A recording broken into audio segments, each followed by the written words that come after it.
온 우주의 것들을 배심원에 앉혀놓고 우리를 심판하려고 이사야가 시작한 것처럼 보여. 그런데 18절은 이렇게 상황을 바꾸는 거야. 우리가 서로를 여기 변론하자라는 뜻, 각하흐라는 뜻인데요. 시시비비를 간다, 판결하다 이런 뜻입니다. 그런데 다른 성경에는 이 단어가 책망하다, 징계하다 이렇게 번역되고 있습니다. 그런데요, 이 책망과 징계가 세상에서 쓰는 용도와는 다른 차원에서 쓰이는 거예요. 어떻게 말하면 정죄가 아닌 설득과 회복을 위한 결론, 이렇게 말씀드릴 수가 있을 것 같습니다. 세상 법정에선 피고인 속에 앉힌 사람의 죄를 증명하기 위해서 여론의 판사가 그리고 검사, 그런데 우리 하나님이 지금 우리를 그 재판장에 부르셔서는 심판하는 자가 아니라 우리를 변호하는 자로, 우리를 지켜보는 많은 사람들을 변론하고 설득하고 이해시키려고 하는 결론인 거고요. 뿐만 아니라 그 죄진 우리를 향해서도 말씀하시는, 우리를 설득하시고 이해시키시고 그리고 우리를 받아들이도록 하시기 위해 변론하십니다.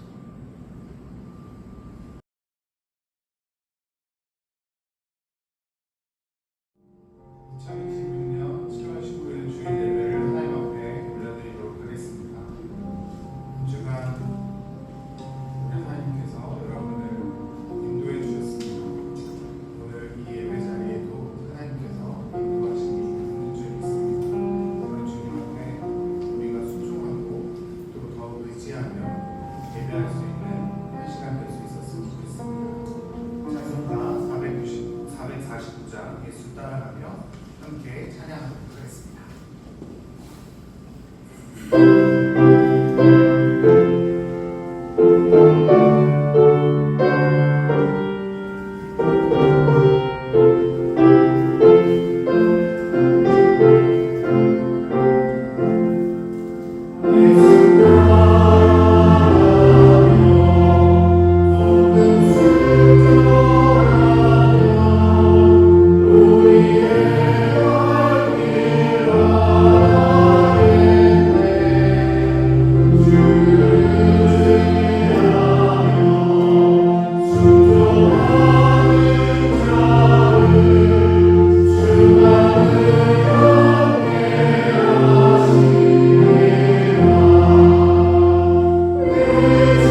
소식 전해드리겠습니다. 8월 사역 안내드리는데요. 작년에 이어서 올해도 어른이 여름성경학교를 준비하고 있습니다. 8월 2일부터 9월 6일까지 6주 동안 진행하게 되고요. 주일 예배드릴 때 이 시간에 계속 진행되게 됩니다. 다음 주 7월 26일부터 8월 9일까지는 불 없는 주일입니다. 네, 식당에서 불을 켜지 않을 예정입니다. 그렇게 알고 계시면 될 것 같고요. 그렇지만 저희가 별도로 식사는 제공을 합니다. 그리고 설립 3주년 감사예배 및 임직식을 9월 6일날 진행하기 때문에 주일 예배 오전 시간까지는 어른이 여름성경학교를 드리기 때문에 오후 3시에 별도로 진행하게 됩니다. 시간을 기억해 주시면 감사하겠고요.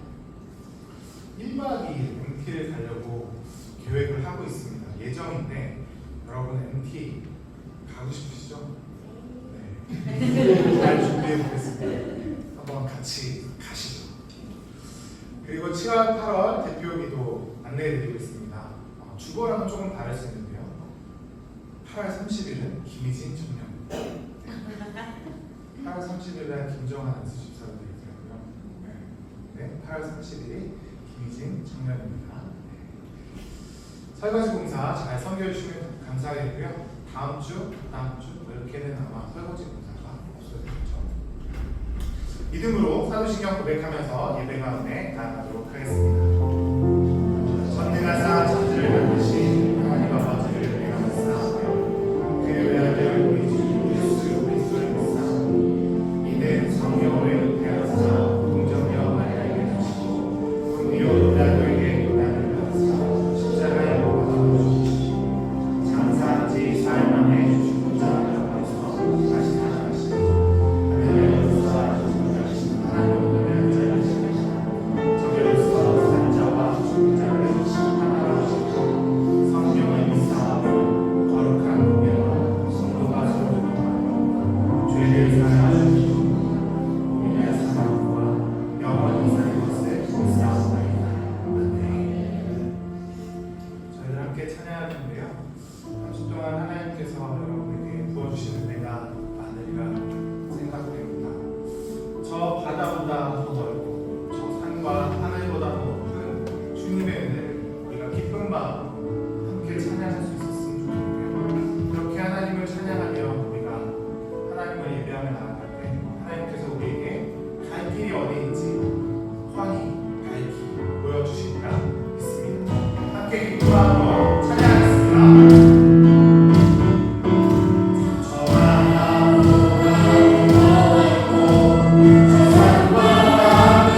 하나님께서 이 시간 오실 때 내가 그 주를 맞이하고 하나님의 음성에 귀 기울이고 하나님 말씀 가운데 속하며 그 말씀을 순종하고 의지하며 따라가겠다는 우리 마음을 위해서 말씀 전하신 목사님을 위해서 이 순서 가운데 하나님께서 풍성한 은혜를 우리 가운데 내려달라고 다 같이 한 마음으로 기도하면서 예배 가운데 나가도록 하겠습니다.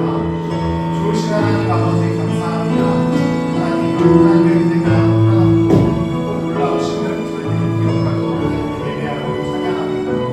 하나님 우리들에게 오늘도 말씀하여 주셔서 오늘 주님 말씀에 귀 기울이며 하나님 앞에 순종하고 의지하며 나가는 우리들 될 수 있도록 인도하여 주셔서 우리에게 힘들고 어려운 때도 우리들에게 갈 길을 보여주시며 우리들을 인도하여 주시옵소서.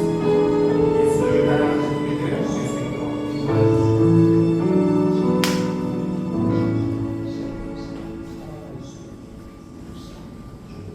우리가 아직 죄인 되었을 때 그리스도께서 우리를 위하여 죽으심으로 하나님께서 우리에 대한 자기의 사랑을 확증하셨느니라. 로마서 5장 8절 말씀. 아멘. 사랑이 가득하신 우리 하나님 아버지, 지난 한 주간도 어리석은 저희는 같은 죄를 반복하며 살아왔고 알지 못하는 죄 또한 지었습니다. 하나님께서는 독생자 예수 그리스도를 이 땅에 보내시어 우리의 죄를 사하여 주셨지만 저희는 그 크신 사랑과 은혜를 종종 잊은 채 주님께서 기뻐하지 않으시는 행동을 하며 살아갑니다.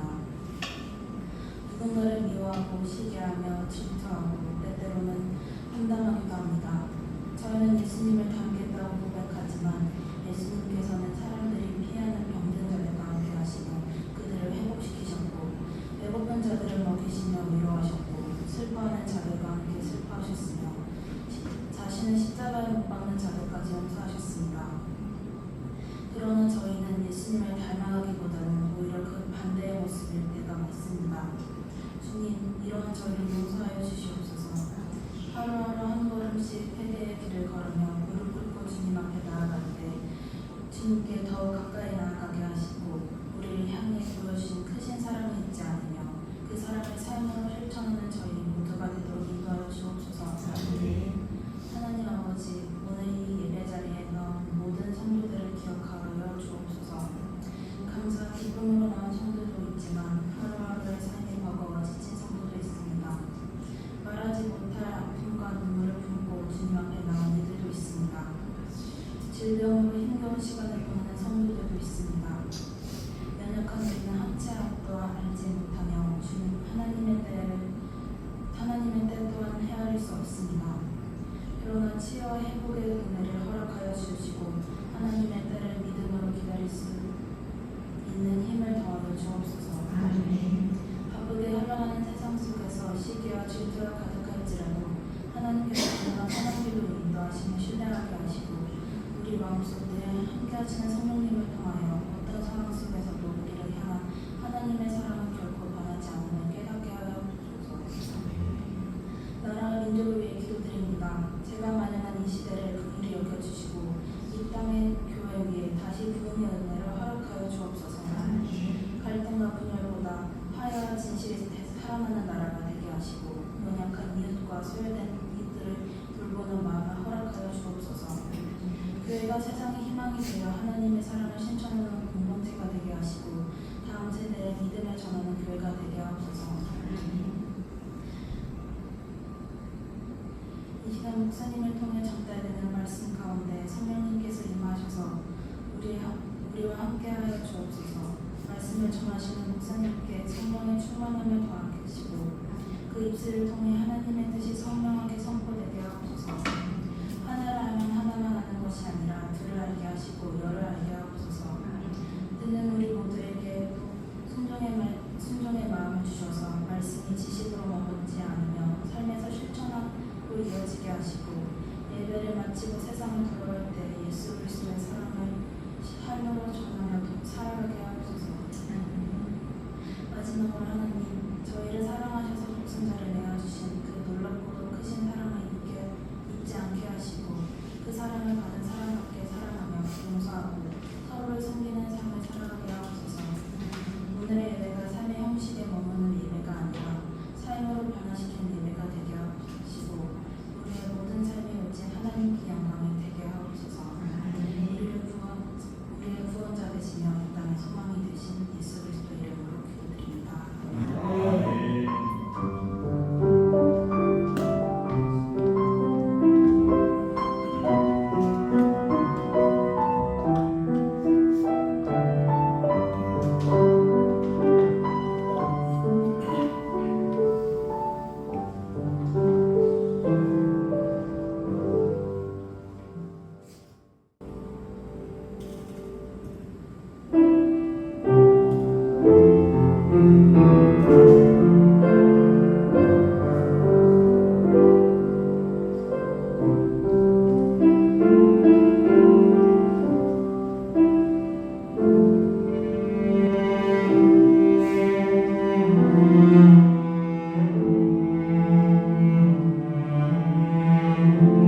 시간 있어야 첼로 하는 사람들이나 이렇게 오늘 또 주한학생 기도하는데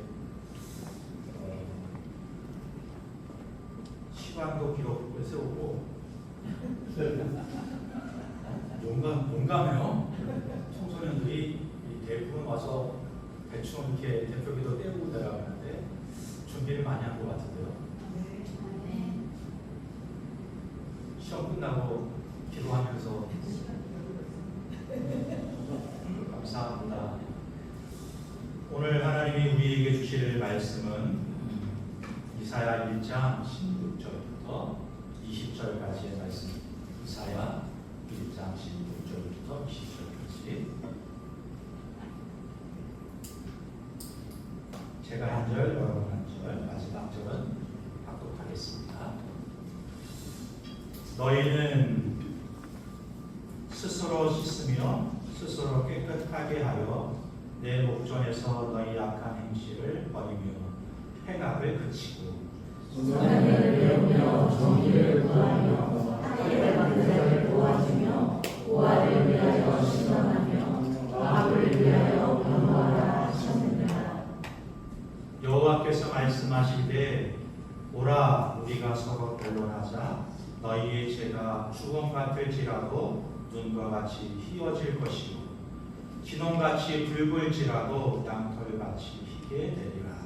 너희가 즐겨 순종하면 땅의 아름다운 소산을 먹을 것이요 너희가 거절하여 배반하면 칼에 삼켜지리라. 여호와의 일의 말씀이니라. 아멘. 드린 예물을 위해 기도하겠습니다. 좋으신 하나님 아버지, 오늘도 예배 가운데 오셔서 영광받아 주옵소서. 마음을 다해 찬양하고 또 뜻모아 마음과 드린 예물 가운데 주님 기뻐 호명하시고 드린 손길들의 마음의 소원과 믿음의 자랑과 공동체의 성숙과 맡겨진 사명을 이루는 인생과 가정과 공동체가 되는 은혜 있게 하여 주옵소서. 예수님의 이름으로 기도하옵나이다. 아멘. 목요일날 이사야를 한 주 시편을 묵상하고 이사야를 묵상하는 이제 여러분보다 그래도 제가 먼저 성경을 봐야 돼요. 성경을 읽고 개역개정을 읽고 새번역을 읽고 신약성경을 읽고 다시 한번 읽은 다음에 그리고 이제 자료들을 찾아보면서 묵상을 하는데 제일 먼저 제 마음에 와닿았던 것은 이거였어요. 용서를 위한 질책이라는 제목이 제 마음에 같이 아버지의 마음이 솔직히 제 마음 가운데 깊이 와닿더라고요. 그래서 한 주간 그 제목을 기억하면서 기도도 하고 제 삶을 돌아보기도 하고 그리고 우리 공동체와 우리 지체들의 가정들을 돌아보기도 하고 그랬습니다. 이사야를 목요일부터 묵상하는데요. 목요일부터 그 묵상을 쫓아오셨다면 별로 기분이 좋지 않으셨을 거예요. 왜냐하면 이사야를 열자마자 하나님이 우리를 향해서 대포를 쏘시는 것처럼 막 질책과 그리고 심판에 대한 경고와 말씀도 쏟아 넣으시는데 참 감당하기가 어려울 정도로 하나님이 우리를 막 이렇게 질책하시는 거예요. 내가 자식을 양육했는데 그 자식이 나를 거역하고 배반했다. 그러면서 거기서 멈추지 않아요. 짐승을 키워도 소나 돼지나 개도 그 주인이 먹이를 주는 사람을 누군지 알아보고 따르고 순종하는데 내 자식들은 내 자녀들은 그렇지 않다. 그렇지 않더라. 그렇게 말씀하시는 것을 보게 됩니다. 거기서 멈추지 않으세요. 가증하다, 헛되다. 저들이 나의 성전 앞 마당만 밟고 가고 있다. 이렇게 말씀하시면서 마치 몰아붙이는데 막다른 데까지 우리를 몰아붙이시는 것처럼 이렇게 몰아붙이시는 거예요. 저는 어릴 때 저희 아버지가 저를 그렇게 몰아붙인 적이 없었어요. 근데 하나님 저를 몰아붙이는데요. 처음 이번 문을 읽고는 처음 그런 감정을 느꼈다고 할까요? 막 몰아붙이시는데 마지막까지 나를 몰아붙이시는. 그래서 하나님이 진짜 화났구나. 하나님이 진짜 화가 나셨구나. 이런 생각이 있는 거죠. 그리고 잘못하면 진짜 하나님 나를 버릴 수도 있겠는데 이런 생각도 해보게 됩니다. 그러나 이사야서를 이 부분을 넘어서 이렇게 전체를 읽어가면서 제 눈이 열리는 것이죠. 성경 신학적으로 하나님이 나를 질책하시고 징계하시고 경고하시는데 그 질책은 어떻게 말하면 용서를 위한 질책이라는 거예요. 높은 자리에서 밑에 있는 사람을 하대하시면서 짓누르는 그런 압박이나 징계가 아니라 낮은 자리로 내려오셔서 마치 설득하시는 것처럼 하나님은 심판하시면 돼요. 재판자의 자리에 앉아서 너 사형 하든지 너 징역 20년 하든지 하시면 돼요. 그런데 하나님이 그 재판자에게 계시는 게 아니라 내려오셨습니다. 피고석에 눈을 마주치면서 어쩔 줄 몰라 그 심판 자리에 있는 저와 여러분을 바라보시면서 선고하시는 게 아니라 설득하시는 동시가 그렇게 살면 안 되잖아. 그렇게 설득하시는 이사야를 오늘부터 한 달 반 정도 우리가 함께 묵상하게 될 건데요. 이 마음을, 이 질책 이면에 있는 아버지의 마음을 함께 볼 수 있는 영안이 열리기를 들을 귀와 담을 수 있는 마음이 저와 여러분들에게 있기를 소망합니다. 네. 말씀을 한번 살펴보죠. 첫 번째, 하나님이 우리에게 주시고 이사야를 통해 주시는 말씀은 뭔가 하면 악행을 그치라 말씀하십니다. 회개의 시작은 하나님의 시선 앞에서 멈추는 것이기 때문입니다. 16절을 같이 합독하죠. 너희는 스스로 씻으며 스스로 깨끗하게 하여 내 목전에서 너의 악한 행실을 버리며 행악을 그치고. 하나님은 소망 없는 백성들을 향해 가장 먼저 이렇게 말씀하십니다. 스스로 씻으며 스스로 깨끗하게 하라. 이 말씀은 우리의 구원받을 인간의 자격이나 공로를 쌓아라 이렇게 말씀하십니다. 당시 이스라엘 백성들의 모습을 돌아보게 하시는 거예요. 금요일 말씀을 나눴지만 이 당시가 유다 역사 가운데 가장 번성했던 때라고 말씀드릴 수가 있어요. 군사력도 다윗 뒤에 가장 번성했던 강성했던 나라 시대였어요. 그런데요, 경제적으로 번성해서 그런지 이 성전에 바치는 재물 곳간이 쌓고도 남을 정도로 이스라엘 백성들이 재물을 갖다 바치고 하루에 몇 번씩이나 성전을 들락날락 거예요. 그때 하나님이 그들의 신중을 보니까 헌금은 많이 하고 종교 생활은 많은 시간 하는데 진짜 그들이 하나님 앞에 믿음의 삶을 살고 있는가를 볼 때 그렇지 않다는 것을 하나님이 보시는 거예요. 그래서 스스로 씻으라, 스스로 깨끗하게 하라. 이 말씀은 무엇 하라는 의미가 아니라 오히려 멈추라 이런 뜻입니다. 여러분, 악행을 멈추십시오. 하나님 우리가 무슨 악행을 했는데요? 하나님 앞에 예배도 잘 드리고 예물도 잘 드리고 우리가 얼마나 종교적인 삶을 잘 살고 있는데요. 이걸 도덕적 보험 현상이라고 해요. 우리 인간들은 이런 마음이 있어요. 헌금을 많이 드리면 우리가 다른 데서 악한 짓을 해도 하나님이 나를 잘 봐주시겠지. 한 번쯤은 용서해 주시겠지. 누군가에게 선한 일을 베풀어요. 그리고는 이 일상에 돌아가서는 악한 일들을 막 펼치는. 그러면 생각나는 거야. 내가 지난번에 착한 일을 한 번 했으니까 그 무엇인가 걸렸을 때 내가 그때 착한 일을 했던 걸 하나님 기억하시죠? 이러면서 보험을 내놓는 거죠. 가끔씩 우리는 그렇게 살아갈 때가 있다. 그러나 하나님은 그렇지 않죠. 이스라엘 백성들의 겉으로 보이는 모습은 종교적일지 몰라도 그들의 내면에는 썩고 또 썩어서 불의하고 불법한 일을 행하는 것들에 대해서 하나님이 이렇게 말씀하시는 거예요. 멈추라. 아이러니한 건데요. 우리는 사람들의 눈을 무서워하고 부모들의 눈을 무서워해요. 자녀들의 눈을 무서워하고 이웃 사람들의 눈을 무서워해요. 그래서 사람들이 나를 지켜볼 때는 어떻게 해요? 착한 척, 선한 척 살아요. 그런데 여러분, 사람이 보지 않을 때 우리는 어떻게 사는가?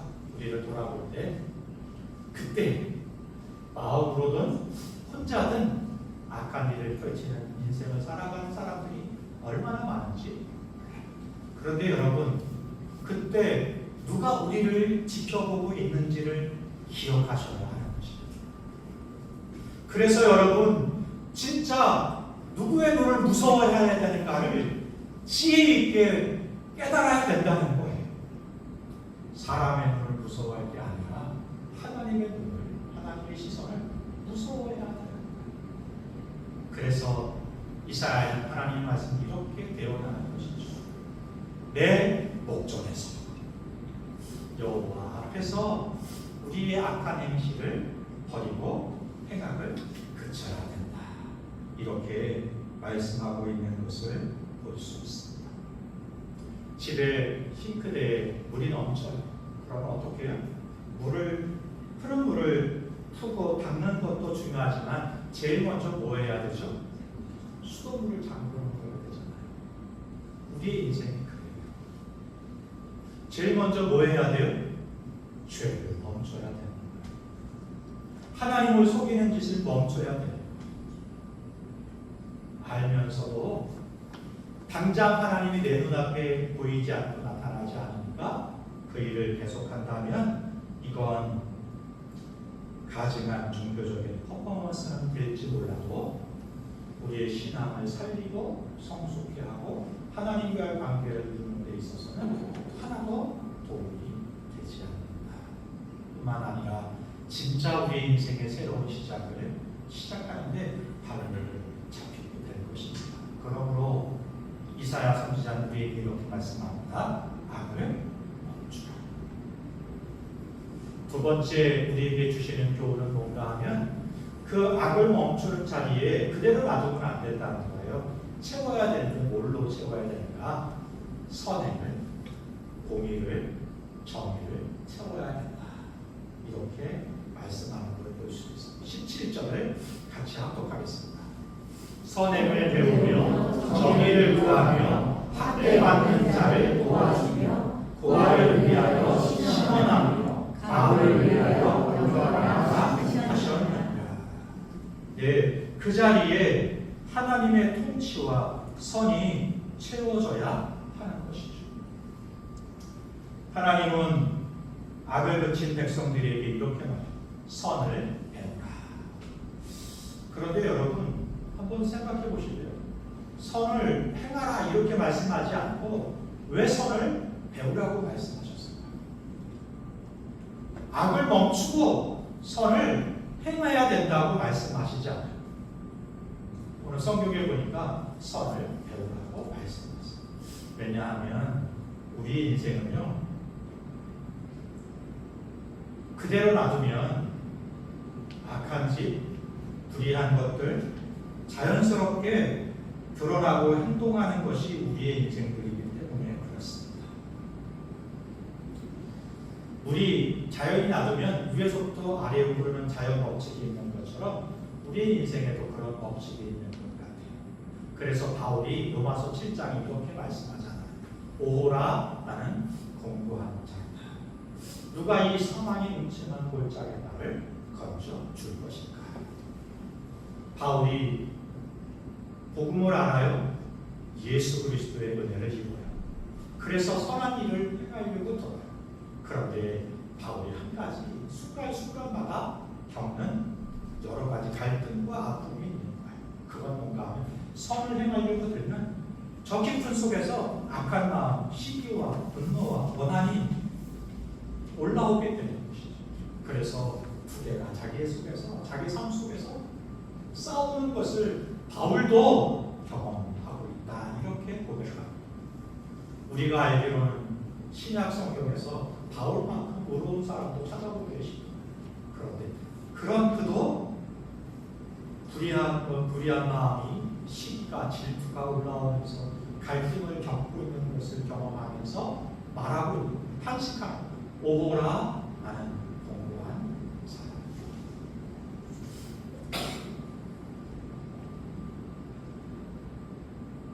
우리도 마찬가지입니다. 우리도 악을 멈추고 선을 행하려고 할 때 순간순간마다 우리 속에서 굳이 내가 왜 이렇게 이런 짓을 해야 되지? 아무도 보는 사람이 없는데 이렇게 한다고 누가 알아줘? 이렇게 산다고 내게 유익이 뭘까? 손해가 나고 괴롭게 되고 수고하게 될 거고 손해가 날 수도 있을 것 같아. 내가 왜 이렇게 살아야 될까? 생각하는 여러 가지 계산들이 올라오면서 사실 선하게 살려고 하는 우리의 발목을 잡고 있잖아요. 그러므로 여러분, 선은 배우고 훈련하고 익혀야 되는 것입니다. 학습하고 실습하고 실천하고 실행해야 되는 것입니다. 할 수만 있는 대로 계속적으로 실천하면서 행동해 봐야 그것이 언제쯤 우리 것이 될까요? 하늘나라에 가면 될까요? 그러므로 오늘도 우린 10년 동안 했는데요. 아니요. 오늘도 우리는 선을 배우고 익히고 훈련하고 그렇게 순간순간마다 겸손한 자리에서 나는 여전히 선자가 아니라 배우는 자다. 그리고 주의 은혜를 입어야 사는 자다 생각하면서 훈련하고 배우는 일을 멈추지 않아야 된다 말씀하고 있는 것입니다. 어떻게 무엇을 이렇게 말하며 주의 제단에 헌금을 많이 하는 것으로가 아니라 성전 밖에서 오히려 어렵고 힘든 자들을 눈에 두고 마음에 둘 뿐만 아니라 손에 두고 발에 두어서 돕는 자가 되고 들어주는 자가 되고 베푸는 자가 되는 것. 이게 선을 행하는 성도의 삶이다. 이렇게 말씀하는 것입니다. 악을 행하고 선을 배우라. 우리의 삶 가운데 깨끗하게 해야 될 영역은 교회 안에 있는 우리의 삶이 아니라 교회 밖에 있는 우리의 삶이 깨끗해져야 되고 그리스도의 피로 성령의 은혜로 깨끗해지고 또 충만해져야 할 공간이 그것이다. 이렇게 지금 말씀하고 있다는 사실을 저와 여러분 함께 들을 수 있었으면 좋겠습니다. 적용해 보면 이런 것이겠죠. 교회에서는 천사 같은 권사, 집사님, 교회에서는 거룩한 장로님, 집사님. 그런데 그런 분들이 가정에 들어가면 가정 속에서 가장 가까운 약자 중에 하나라고 볼 수 있는 자녀나 배우자들에게 감정적으로나 또는 언어적으로 폭력을 하고 학대하고 무시하고 있지는 않는지 살펴봐야 된다. 직장에서는요. 직장에서 나보다 높은 사람도 있겠지만 나보다 낮은 자리 또는 사업적으로 갑이고 어린 사람이 있잖아요. 교회에서는 거룩한 척하고 천사인 척하는데 직장에서는 갑질을 하고 있고 누군가에게 약자에게 함부로 하고 있다면 여러분 그 사람이 누군가 오늘 이사야에서 이야기하고 유대인이 아닌가 유대의 고관들이 아닌가 생각해 볼 필요가 있다고 말씀하시는 것입니다. 이번 한 주간 이사야서를 묵상하면서 받은 고전과 경고와 또 깨달음이 있다면 삶으로 보여주세요. 세상 사람들은 성경을 읽지 않지만 저와 여러분들의 삶을 통해 성경을, 하나님의 말씀을, 하나님의 마음을 읽게 될 것입니다. 예수 안 믿는 사람이 성경을 열어서 읽어갈 때 이해되지 않는 분들이 너무나 많습니다. 저와 여러분들이 해줘야 될 일이 뭐냐면 그게 번역이고 해석인 거예요. 묻는 자들에게 풀어 말하는 것이고 묻지 않는 자들에게는 삶으로 보여주는 것이고 그게 번역의 삶이고 그리고 해석의 삶입니다. 선을 배우라. 오늘도 배움의 자세를 잃지 마세요. 그리고 누군가에게 기회가 있든지 없든지 하나님의 말씀을 번역하고 해석의 삶을 살아가는 교회에 있을 때나 교회 밖에 있을 때나 이 삶을 살아가는 저와 여러분이 될 수 있었으면 좋겠습니다. 세 번째는 서로 변론하자 하시는 거예요. 18절부터 20절까지인데 오늘 본문에 어떻게 말하면 핵심이라고 말씀드릴 수가 있습니다. 제가 한 절, 여러분 한 절, 20절을 합독하겠습니다. 여호와께서 말씀하시되 오라 우리가 서로 변론하자. 너희의 죄가 주홍 같을지라도 눈과 같이 희어질 것이고 진홍 같을지라도 양털같이 희게 되리라. 너희가 즐겨 수준하면 땅의 아름다운 소산을 먹을 것이요. 합독합니다. 너희가 거절하여 배반하면 하나님의 상처지리라. 여호와의 입에 말씀이니라. 네, 우리가 악을 멈추고 선을 채우려고 하는데도 아마도 이 삶을 해본 사람들은 이런 마음이 경험이 있지 않을까 생각이 드는 거예요. 막막함. 하려고 했는데 잘 안 되는 거예요. 그런 경험이 있지 않으세요?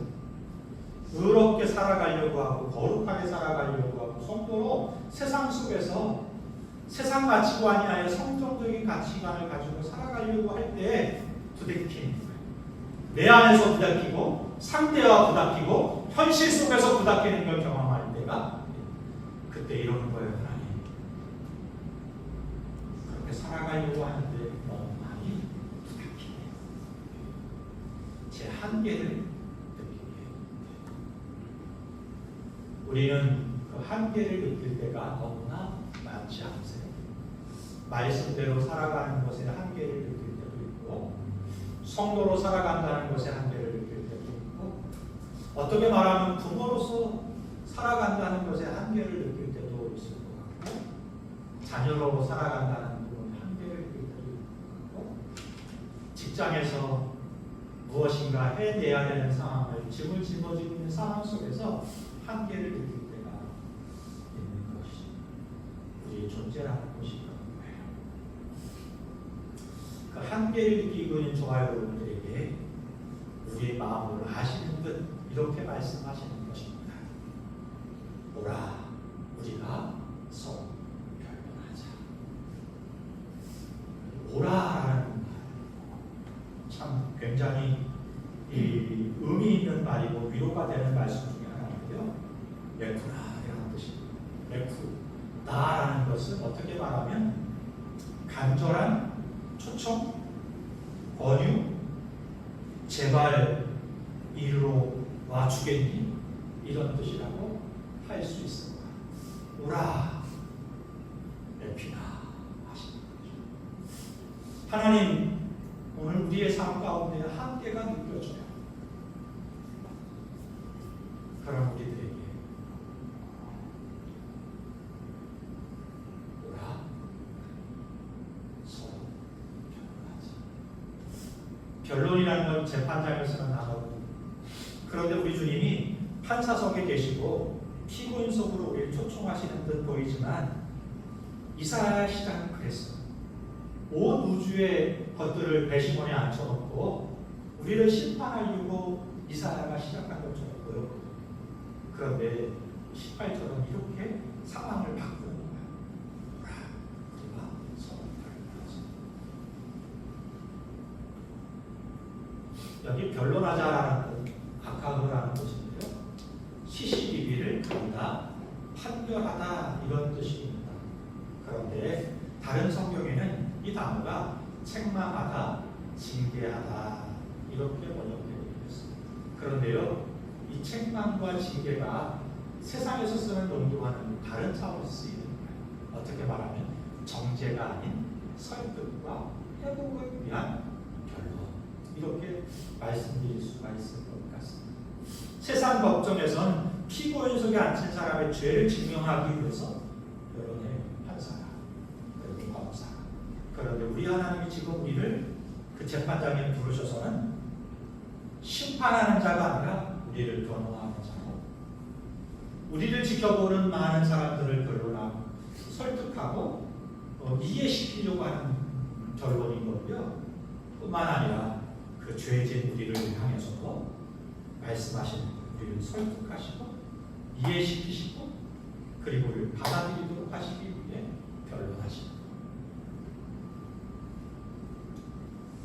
민수기 5장에 보면 가능한 거인이 가능한 것이 의심될 때 심판장에 가서 해결하는 법이 있는데요. 그건 뭐냐면 재판관이 잉크로 종이에다가 이렇게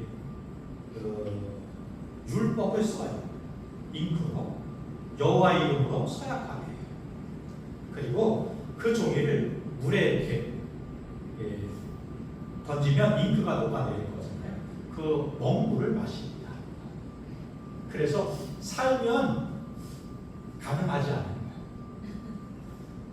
죽음이 가능한 거에는 뭐가 됐는지 모르지만 그 물을 먹고는 병에 걸리든지 심판을 받아 죽든지 했다고 하는 거예요. 오늘날 이렇게 하진 않죠. 그런데 여러분, 여기에 심오한 뜻이 하나 있습니다. 이스라엘 백성들이 야훼, 여호와라는 이름이 성경을 읽다가 아니면 필사하다가 야훼, 하나님이라는 이름이 나오면 입을 벌릴까요? 안 벌릴까요? 벌리지 않아요. 여호와의 이름은 담을 수 없습니다. 여호와란 야훼라는 이름이 쓰여지는 성경이 있으면 그건 그 다음부터는 틀려도 지울 수 없어요. 그랬다고 해요. 그런데 여러분, 제가 말씀드렸잖아요. 여호와 이름으로 율법을 쓰고 여호와 이름으로 남편과 여자가 맹세하게 하고 맹세문을 쓴 다음에 그걸 물에 이렇게 흔들어 지운다고 말씀드렸죠. 그럼 뭐가 지워져요? 여호와 이름이 지워지는 거예요. 여러분, 여호와 이름은 지울 수 있다 없다? 지울 수 없다. 입에 담을 수 있다 없다? 없다. 그만큼 이스라엘 백성들에게 여호와 이름은 건들 수 없는 절대적인 거예요. 그런데 여러분, 가늠한 여인을 살리기 위해서는 그 이름이 지워져요. 여호와 이름이 지워진다고 해도 여인을 살릴 죄 없는 여인이 살릴 수만 있다면 여호와 이름이 지워진다고 해도 이것만큼은 하나님이 이해하신다고 말씀하십니다.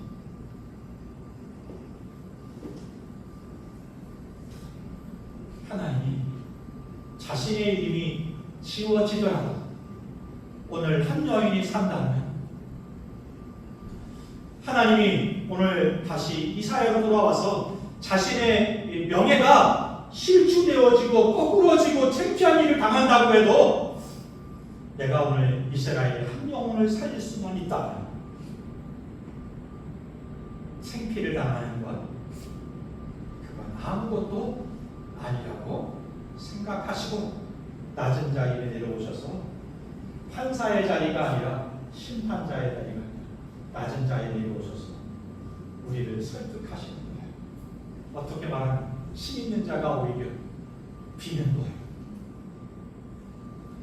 왜요? 그렇게 하지 않으면 저와 여러분이 죽게 되니까. 아버지의 마음이 여기에 있습니다.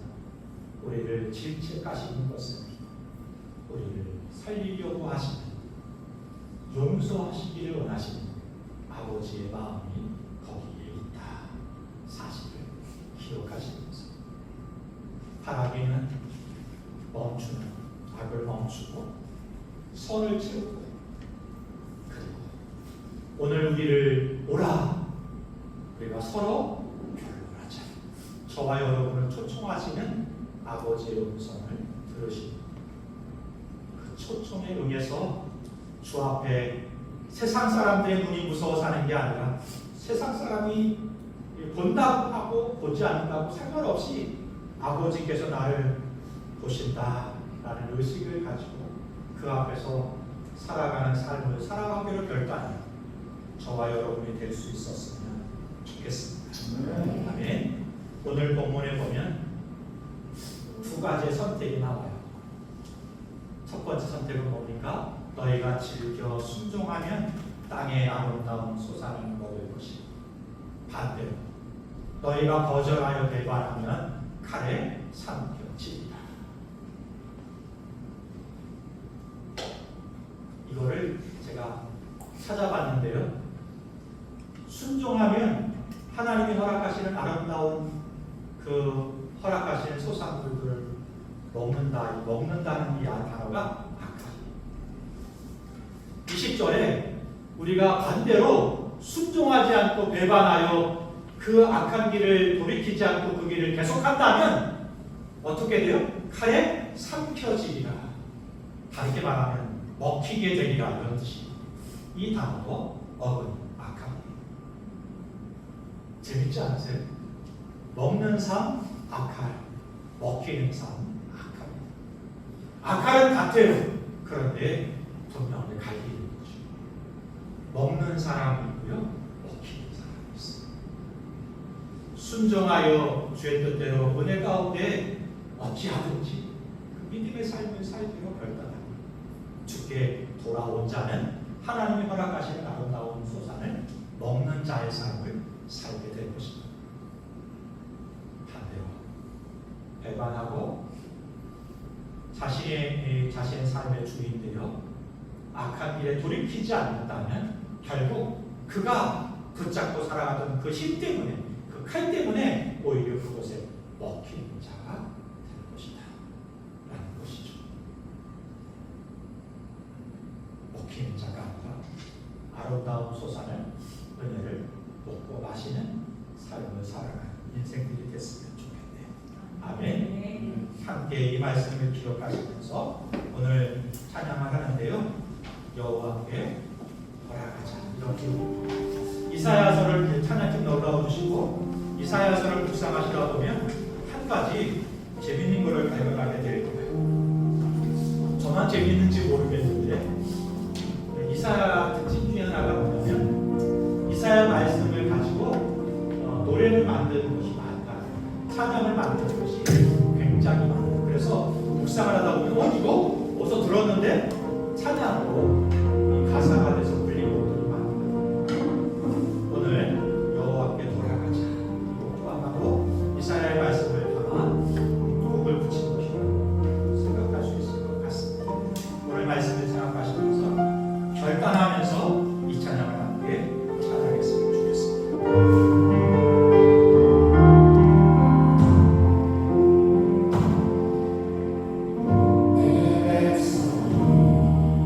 나를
우리가 은혜 가운데 살고 있다는 것이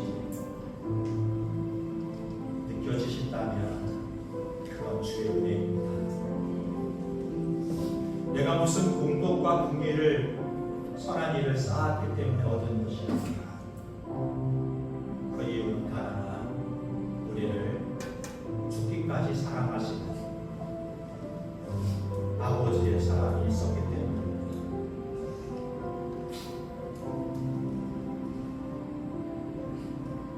그런데 어느 순간 우리는 종교적인 방법으로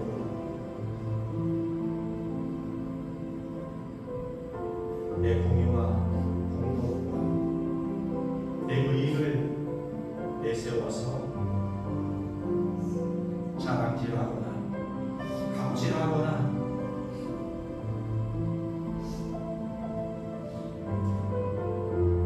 은근히 은연자 중 나를 자랑하고 내세울 때가 있는 곳을 말씀 앞에 거울 앞에 비춰볼 수 있었으면 좋겠습니다. 이스라엘 백성들이, 유다 백성들이 그랬습니다. 안식일마다 절기마다 성전을 찾습니다. 예물을 바칩니다. 그리고 어느 순간 선한 일도 합니다. 그런데 하나님 앞에서는 그렇게 하면서 성전을 나가서 여전히 세상 가치와 세계관, 자기 유익과 이익을 위해서는 수단과 방법을 가리지 않습니다. 그리고 그것이 들켰을 때는 자신이 한 예물, 연보, 선한 일들을 내세우며 하나님 내가 그렇게도 했잖아요 말하는 것을 볼 수 있습니다.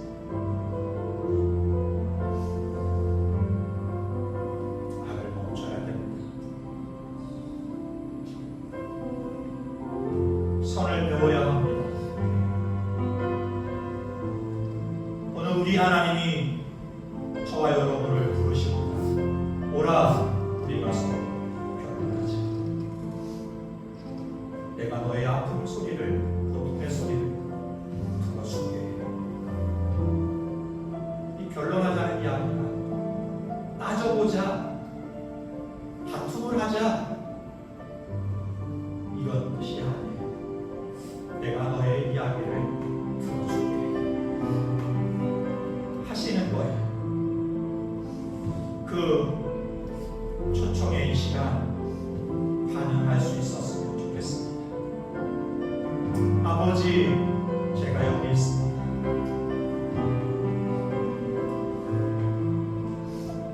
혹 여전히 주의 은혜를, 주의 복음을 깨닫지 못한 분들이 있다면 이 시간 여러분 힘들고 어렵고 고단한 나의 인생에 내가 주인되어 그 인생을 헤쳐가시려고 합니다.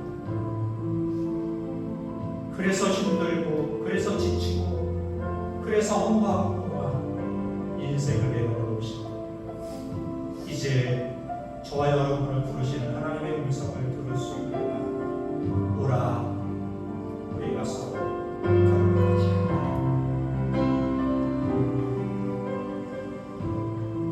우리 주님 안에 쉼이 있습니다. 안식이 있습니다. 그리고 우리의 죄의 온전한 씻음과 회복이 있습니다. 이 은혜의 삶, 이 사랑의 삶, 복음의 삶, 생명의 삶을 누리는 저와 여러분, 순종하여 아름다운 소산을, 은혜를 먹고 사는 먹히는 자가 아니라 마시고 우리는 진정으로 주 안에서 복된 삶을 살아가는 오교동교회 시간이 됩니다. 주님의 이름으로 축복합니다. 이 시간 함께 기도하실 때 말씀 앞에 거울을 비춰보듯 우리 자신을 비춰보면서 회개하시기 바랍니다.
우리의 찔림과 부끄러움을 마주하게 하시고 오늘 주일 예배를 통해 우리를 향한 주님의 타오르는 그 사랑의 본심을 아버지의 마음을 깨닫게 하여 주시니 감사합니다.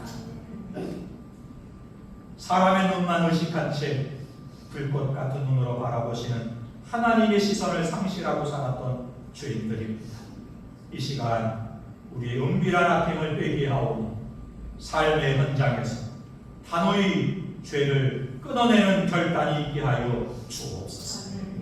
말과 감정에만 머무는 신앙이 아니라 세상 속으로 나아가 고아와 가부와 연약한 지체들을 사랑으로 돌보는 진짜 선행을 치열하게 배우게 실천하게 적용하게 이루게 하여 주옵소서. 우리의 힘으로 지울 수 없는 추억, 진홍빛 주의 얼룩이 있습니다.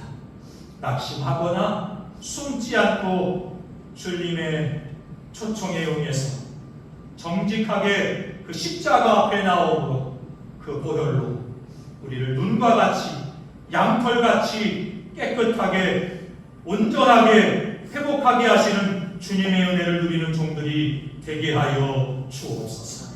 그리하여 먹히는 자들이 아니라 아름다운 소산 은혜를 먹고 누리고 나누고 그 가운데 풍성함을 경험하는 오병의 식구들 되게 하여 주시기를, 그리고 그 삶 가운데 주님께 영광 올려드리는 인생들이 되게 하여 주시기를 간절히 소원하옵고, 이제는 우리 주 예수 그리스도의 크신 은혜와 아버지 하나님의 무한하신 사랑하심과 성령이 내주 교통하심이 오늘도 먹히는 자가 아니라 그 은혜를 먹고 나누고 풍성한 죄를 멈추고 선을 고치고 그 거룩하시고 은혜의 초청 가운데 반응해서 순종의 삶을 살기로 결단하는 주의 성도들 머리 위에 가정과 이 나라 이 민족 위에 지금부터 영원까지 함께 하시기를 간절히 축원하옵나이다.